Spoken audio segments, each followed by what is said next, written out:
I Shall Be Free number 10 is the fifth song from the album Another Side of Bob Dylan, and this review video will be a little bit different than most. Usually, of course, I really pour over the lyrics, we look at what he's doing, wordplay-wise, that kind of thing, and then on top of that, try to figure out the sources of inspiration, and an attempt to uncover things that maybe haven't been noticed before, because there's just a lot in a Bob Dylan song.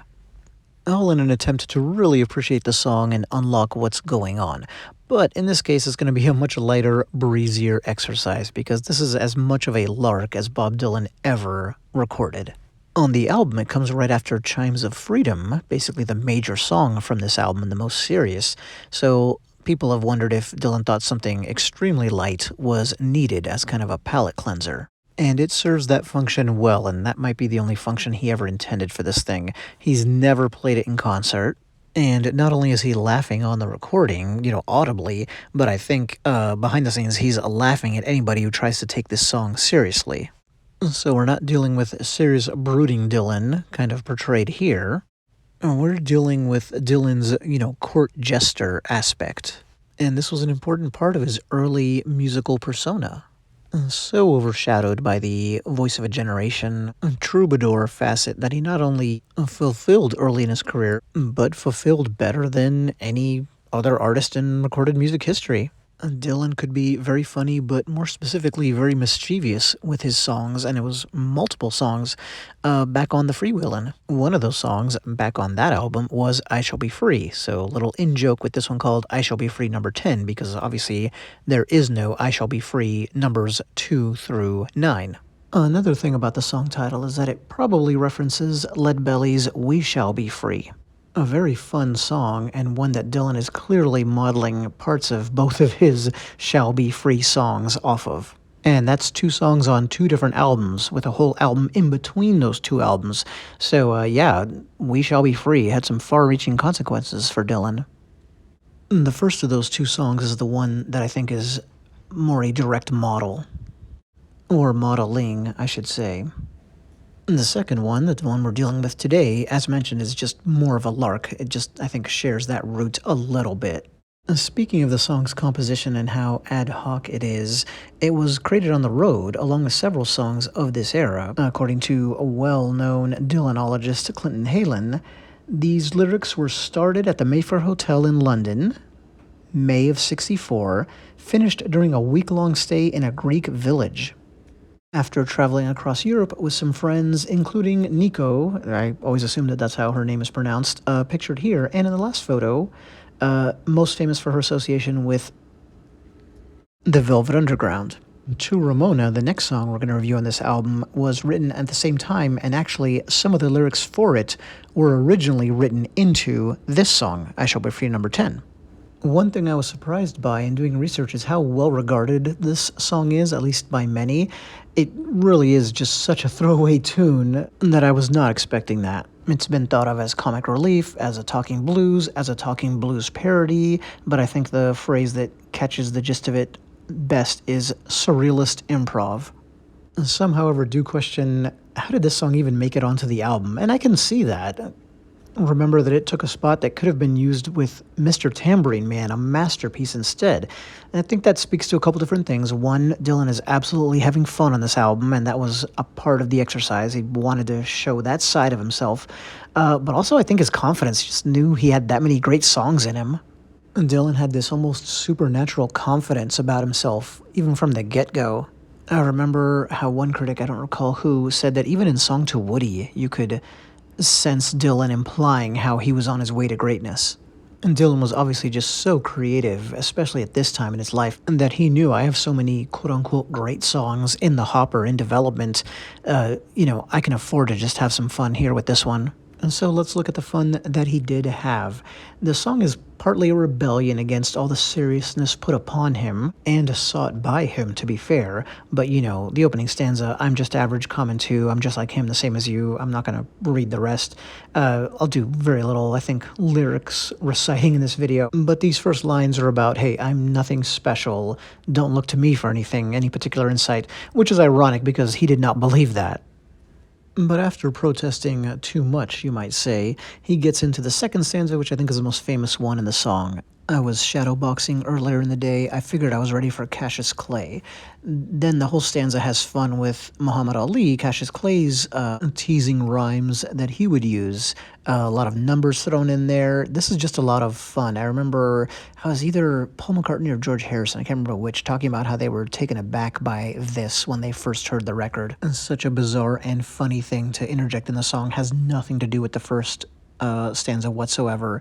Muhammad Ali stormed onto the scene in this very year with his defeat of Sonny Liston. Bob Dylan was no doubt very aware of that, as the world was. It was shocking news, and boxing back then was a huge sport, infinitely more popular than it is today. And the thought of a scrawny Bob Dylan or anybody so built getting into the ring with Cassius Clay was hilarious. Bob Dylan has always been really, really into boxing. He owns a private boxing gym in Santa Monica. Boom Boom Mancini went there once and trained with Dylan and said it was the nicest gym he'd ever seen. There's a great interview he does, a print interview about it. Classic Dylan. Boom Boom Mancini gets invited without knowing who he's going to spar with. All he knows is somebody really famous wants to meet him at a boxing gym, and he ends up meeting and sparring with, at Bob's request, Bob Dylan. Obviously went easy on him, but he did say he was impressed with Dylan's stamina for a man his age. The funniest part is what's pictured on screen here. Quote, "At the end of the round, Dylan came over and said, 'Ray, could you lay off those headshots? I still have a few songs left in there.'" And here he is with Manny Pacquiao, by the way. Like I said, big boxing enthusiast.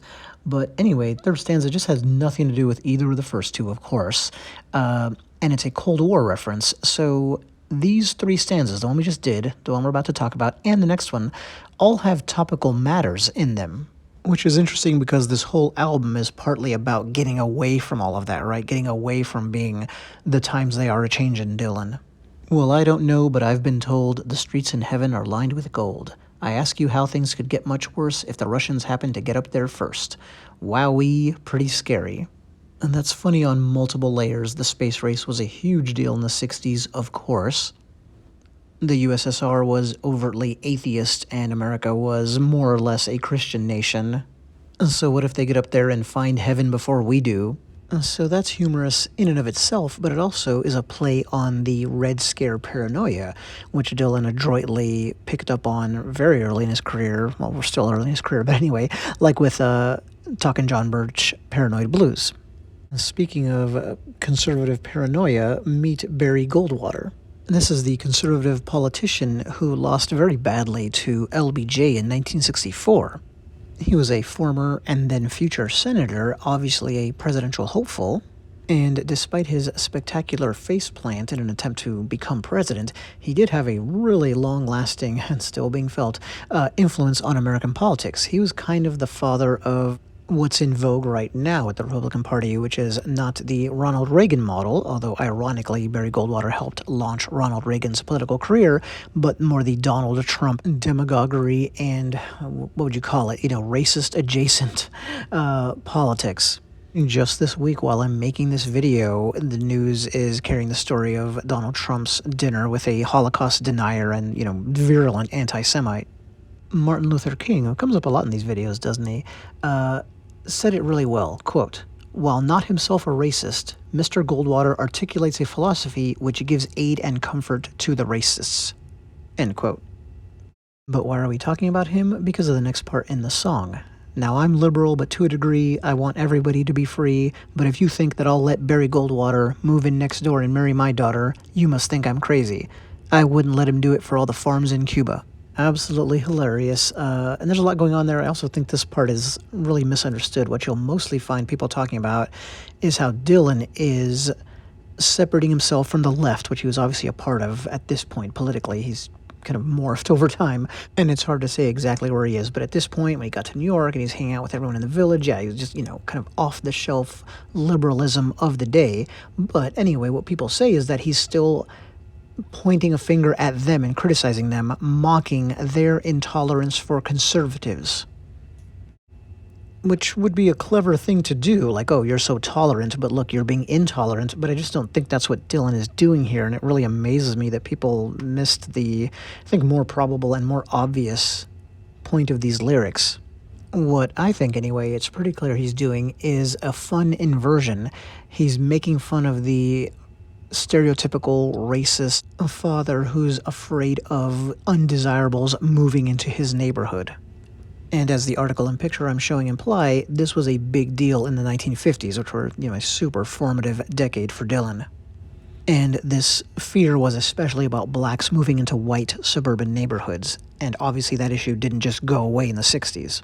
And so it seems to me, and it's not that I'm rooting for him to be making this point, it just seems like the one he actually seems to be making, he's in a very funny way pointing out that the racists are the real undesirables. And then even more topical matters as Cuba gets shoehorned into all of this. And, it's funny, I wouldn't do it for all the farms in Cuba. Well, this is post-Cuban Revolution, so all the farms are socialized. And people have therefore wondered, is Dylan making a pro-communist statement here? You can take that last couplet in a couple different ways. At a minimum, to be honest, I think it's a complete waste of time to try to untangle that. I don't think Dylan put 2 seconds worth of thought into these lines. I think he just instinctively made a spin, kind of a riff on the classic "I wouldn't do it for all the tea in China" line. Well, if you can believe it, there's 7 stanzas to go, because this song is really long. It's 474 words with 11 different stanzas. Just so Dylan, right, to put in that many words and that many lines and that many sections for what's just a goofy throwaway number. But now that he's cheekily pulled in several actual event-based references, current history like what's going on in Cuba, recent history like the Cuban Missile Crisis, Barry Goldwater's failed attempt for the presidency that very year, Muhammad Ali, etc. Now he gets back to just overt silliness with some dancing references. First, though, back to Muhammad Ali, one thing we should mention is that him invoking a celebrity in this song, I Shall Be Free number 10, mirrors what he did with Richard Burton and Elizabeth Taylor in I Shall Be Free. In the next stanza, on the surface, he's trying to get a dog to do something it doesn't. It's very funny. There's other animals. What it really amounts to is these are name-checking dance crazes of the 60s. The dog, the monkey. This stanza and the next two kind of form a new section of the song. We've gotten away from the topical stuff, and we get into just the most ridiculous goofball part of the song. So the dancing. Then next is, I'll just rattle these two off, both stanzas. I sat with my high-heeled sneakers on, waiting to play tennis in the noonday sun. I had my white shorts rolled up past my waist, and my wig hat was falling in my face, but they wouldn't let me on the tennis court. I got a woman, she's so mean, she sticks my boots in the washing machine. Sticks me with buckshot when I'm nude, puts bubblegum in my food. She's funny, wants my money, calls me honey. Back to the first of those two, the tennis vignette makes me think of Courtney Barnett and this song and music video here, not just because she was like the latest in the never-ending list of quote-unquote next Dylans, and she is, I think, really incredible, but because in that video we have this mysterious figure, see there, with his back to us, and this is what he looks like from the front. So kind of a purposeful Dylan-esque figure. The song in question here being Avant-Gardener, by the way. Anyway, then the second of those two that I rattled off, I got a woman, she's so mean, etc. That is a definite callback to the Leadbelly song that we talked about, We Shall Be Free, and mirrors another stanza from I Shall Be Free. So he kind of does the same thing in both songs. It really is like this song is an extension of I Shall Be Free. Like, he had so much fun with that one 2 albums later, he wanted to do it again. An interesting hypothesis would be that he was purposely pointing back to the album, The Freewheelin' Bob Dylan. I remember the title there, right? The Freewheelin', to say, hey, I'm still that guy too, not just the guy from the last album. The next stanza gets slightly more serious, but with a real comic surface. Now I got a friend who spends his life stabbing my picture with a Bowie knife. Dreams of strangling me with a scarf. When my name comes up, he pretends to barf. I've got a million friends. That's very funny, and he sings it kind of joyously, like he can barely contain his laughter. But it reminds me a lot of the song Positively 4th Street, corroborating that Dylan, it's not just a joke. He did feel at this time, and understandably, that things were getting complicated. There may be some people who were, wishing him failure, jealous of his success, all that. The third to last stanza is just complete gibberish, except for the last couplet. Yippee, I'm a poet, and I know it. Hope I don't blow it. Not very beautiful poetic lines, but this is interesting in how it's self-referential. He is once again rebelling against all of the stuff that was put on him and that he sought earlier in his career. Earlier meaning like 5 minutes ago, right? He's still very young. This is only his third album of original material. So there was a scholar named Timothy Hampton, and he nailed it when he says, Dylan, quote, both acknowledges his genius and undercuts his claim to serious purpose at the same time, end quote. And that is basically the most Dylan thing ever.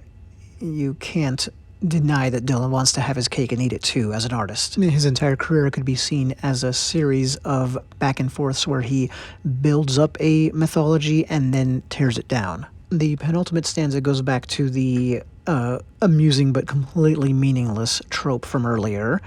I'll just read the first couplet. I'm gonna grow my hair down to my feet so strange, so I look like a walking mountain range. At the end of the stanza, he returns to a note from earlier about not being accepted by polite society. And at this point, any Dylan biographer would insist that we talk about the December 1963 Civil Rights Award that he received, the Emergency Civil Liberties Union's annual Bill of Rights dinner, where he won the prestigious Thomas Paine Award, pictured here. And Dylan, famous or infamously, went on to kind of insult the audience, compare himself to Lee Harvey Oswald. He finished his quote-unquote speech, it's this rambling collection of words, to escalating boos. But how about this? He met James Baldwin there. Look at them talking. I'd give anything to hear that conversation. But, it's kind of ironic. Dylan is a tremendous introvert. That's why he's one of the most, unknowable celebrities of all time. Could just go on and on with evidence of that. Although they say that he is very genial once you get, inside. But he can get exquisitely uncomfortable when he's outside of his comfort zone and he's in this type of awards show environment. And in fact, we've seen that throughout his entire career. Was the Thomas Paine Award from late the previous year, that whole fiasco, on his mind when he wrote these lines? Maybe. So now we're at the end of the song. And it is kind of comical how Dylan, now to wrap up the song, starts by acknowledging how bizarre and impenetrable the whole thing is. Now you're probably wondering by now just what this song is all about. What's probably got you baffled more is what this thing here is for. It's nothing. It's something I learned over in England. The first part of that makes sense. Hey, you're probably wondering what the song's about. That's great. It's funny. It's relevant to the song. The next part makes no sense to us anyway. We have no idea what he's talking about. What's probably got you baffled more is what this thing here is for. We have no idea what he's referring to. And the song really doesn't have an ending. It just kind of trails off because he's still talking about this thing. It's nothing. It's something I learned over in England. That doesn't get us any closer to the truth, although he was traveling in England recently. There's nothing to do but hypothesize. Some say it's kind of a jab at the British invasion of the time. Maybe. And it's always sounded to me like some kind of in-studio joke, like something only he and the people recording that time would get. And they care so little for the song that he just go ahead and left that in. Phew, well, why did I wrestle with this song, which I've called repeatedly a throwaway song for almost 18 minutes? I don't know. It just had that many words, too, just to even kind of skim and deal with. I Shall Be Free, number 10, kind of a companion piece to I Shall Be Free from the Free Willin' Bob Dylan. The song is a long, rambling, comic interlude. If nothing else, it's a definite proof about how serious he was in his attempt to not be taken so seriously. Thank you.